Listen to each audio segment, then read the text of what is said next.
is going to be 10 tips on how you can get long healthy hair fast. So I've done a video like this in the past. I think it was about a year and a half ago, so I've had a fair few new subscribers since then who I'm sure haven't seen that video and would like to know my tips on how to get long healthy hair, since I do get asked quite a lot. So because I have done that video before, I'm not going to mention like a background on my hair. So if you guys would like to know sort of a background on my hair and how long I've been growing it for and stuff like that, I will link the first hair care video that I did in the description box down below, so you can go and watch that. So a lot of these tips might seem quite obvious, but it's just staying consistent with them that honestly does help your hair to grow. So tip number one is to drink lots of water, and honestly this does help. It helps with not only your hair but with your skin and just being healthy in general. Drinking water is literally the best thing you can do to keep your hair nice and hydrated. I usually will have just a water bottle sitting around me so that I can just reach over and sip on it, and honestly I will just sit there and sip on water without really even realizing that I'm doing it. So yeah, that is tip number one.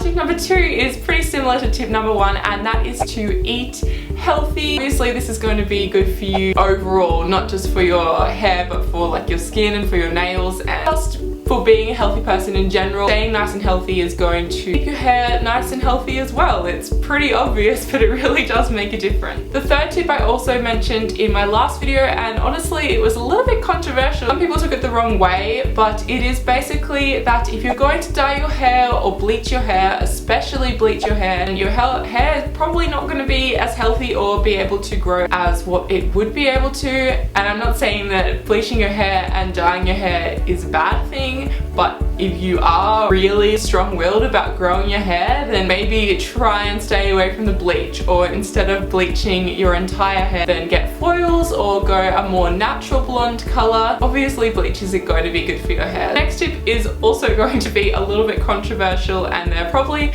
a few people that aren't going to like this very much, especially hairdressers, but it is that you don't really need to get your hair cut every 6 to 8 weeks. Well, I guess it would depend on your hair type, but for me, I don't need to get my hair cut every 6 to 8 weeks. I just find that ridiculous. It would be a waste of money for me. And honestly, if you're getting your hair cut that much, your hair probably isn't going to grow. You're probably going to be cutting your hair faster than what it's actually going to be growing. I would recommend probably getting your hair cut every 4 to 5 months. At the moment, I haven't had my hair cut in 3 years, and I definitely need one now. I guess it just shows if I actually needed my hair cut every 6 to 8 weeks, then my hair would be insanely, ridiculously dead. And tip number 5 is to use a wide tooth comb. Something like this is perfect, and this is for when you get out of the shower. So when you're out of the shower and your hair's wet, your hair is a lot more prone to breakage than when it is dry, because it can stretch and then like spring back up. If you're going to be using a normal brush, then it's really not good for your hair at all. So I would say if you do want to brush your hair when you get out of the shower, then definitely use a wide tooth comb compared to a normal brush. The next tip I have is to use products that colorate with your hair needs or problems in order to, I guess, solve the problems that you have with your hair so that you can have more healthy and long hair. So Schwarzkopf actually has a campaign running at the moment called the Hair Happiness Challenge, and basically it is a challenge where you change up different products in your hair care routine in order to achieve lovely, nice hair. What you do is you take a quiz and they tell you what your hair horoscope is, and then they recommend products to you. So the hair horoscope that I got was Sizzle Sister. I've been recommended a couple of different products that I've been using on my hair, and I've definitely seen a difference. The main problems that I generally have with my hair is that it can be quite dry. Obviously my hair's colored, and that I obviously get split ends. So the products that were recommended to me are the Schwarzkopf Extra Care Hair Repair with Liquid Keratin Color Protect Shampoo and Conditioner for long-lasting color protection and shine. So here is the shampoo, here is the conditioner. They both make my hair feel ridiculously soft and shiny, so that's a good sign. I definitely will keep using these and let you guys know what I think. And then also, because I suffer from quite dry hair, sometimes I do need a little extra boost to make my hair nice and moisturized. So this is the Schwarzkopf Extra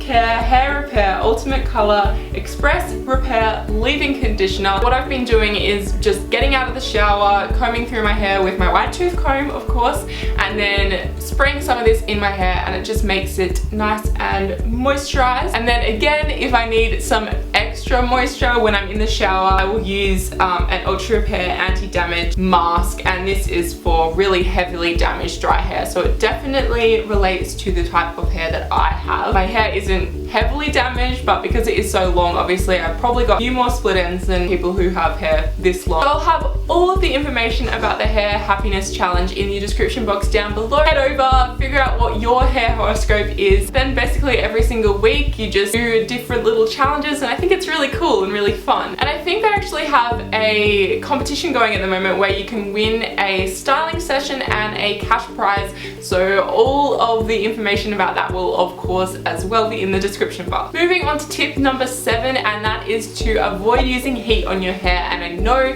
this seems obvious, and that especially relates to blow drying your hair. Honestly, I think there is nothing more pointless than blow drying your hair. Unless I'm filming a video or going to work, I generally will just have a shower the night before so my hair can dry overnight, or I will go wherever it is that I need to go with damp wet hair and just let it air dry, because I don't really think it's that bad. And if you're going to use one, then make sure that you use a heat protectant, please. It's so important. Tip number 8 is to brush your hair frequently. But when it's wet, like I said before, don't brush your hair when it's wet, it's really bad for it. But brushing your hair, especially from like the roots down, just creates stimulation, and it's going to bring like the oils from the top of your head down, not make your hair oily, but it's going to bring like your natural oils down through your hair and just stimulate hair growth. You could even give yourself a bit of like a scalp hair massage if you want to. That will stimulate all of the blood in your head and make your hair grow nice and long. Tip number 9 is to not wash your hair frequently. Obviously you need to wash your hair, otherwise you'll have disgusting hair, but I probably only wash my hair like once a week or every 5. The more you get into it and the more you start washing your hair less frequently, the less oily your hair will get, because it's used to not being washed so often. And that brings me to point number 10, which is my final tip,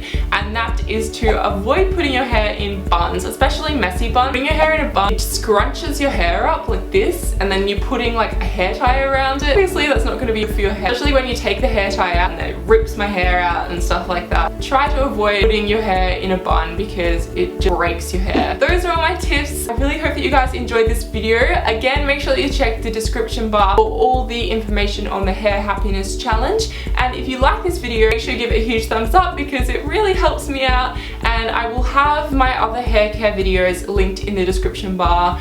I will see you guys in my next video. Bye!